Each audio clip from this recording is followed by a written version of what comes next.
Hello mga idol, no, mga kababayan natin dyan. Tutur ko lang kayo since nung 1997 till 2001. So dito ako nag-ano sa opisina na to sa Inchai Fish and Order Office yan. Nung nagbo-volunteer pa ako as a Fish Marshal. Then ito yung opisina nila, no, sa North Springville Homeowners Association. Dito ako nagmula since 1997. So hindi pa ito ganito kaganda. I mean, hindi pa ganito yung pasilidad nila. Maliit pa ang opisina noon. So ito yung kanilang park o plaza. Medyo maambon na ngayon this day.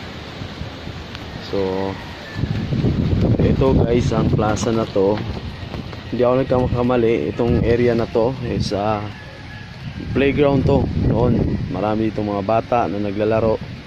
So pabago ng pabago yung henerasyon natin, linipat nila doon yung mga playground, padulasan. Then yung covered court na yan, itong years na to natapos yan eh. Kumbaga wala pang hindi pa totally ganyan talaga ang court dati. Hindi pa siya covered court. Yan, covered court na. Then may mga upuan na siya sa loob. Then noon ito sarado talaga. Bukas to noon yan, mga gate dyan, bukas yan hanggang doon. Kahit sino lang pwede pumasok. So ngayon parang naging privado na siya, pribadong park. Kaya may nakasara na, nakalak na, pili na lang nakakapasok. Actually pwede naman sila pumasok dito. Hindi katulad noon na kahit sino pwede pumasok, kahit outsider pwede pumasok dito sa lugar na to. Ngayon hindi na po basta-basta makakapasok. So pinapaganda po nila itong opisina na to or itong park ng North Springville para po ma-maintain po yung kaayusan sa loob ng park. Tsaka ang mga naiwan na po dito yung mga tanim na binuo. Then yung nakikita nyo na po na yon, yung multipurpose na yon, noon po is open din po siya. Wala po siyang katulad ngayon na nakikita nyong gate.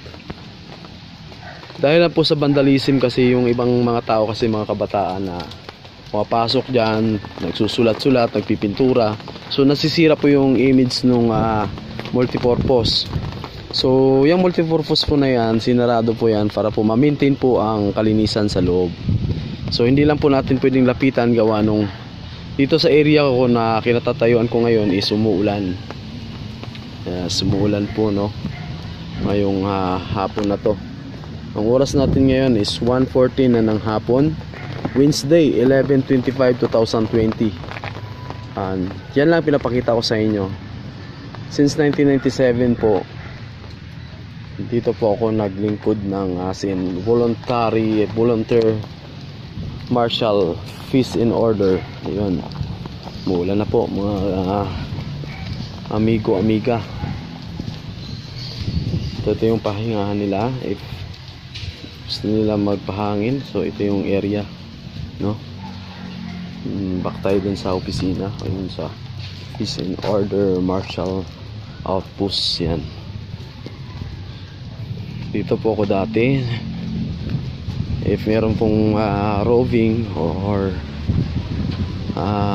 mga mag-duty, dito po ako sa opisina na to. So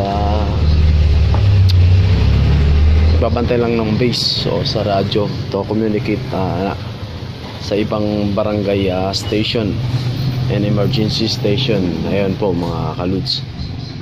So kaya ako nandito is binaligtanaw ko lang yung pinagalingan ko.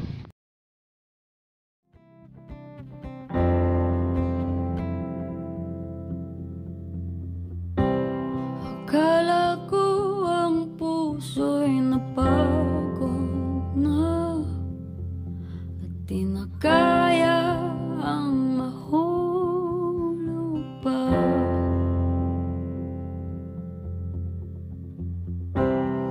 Ngunit bakit kung kailan ay di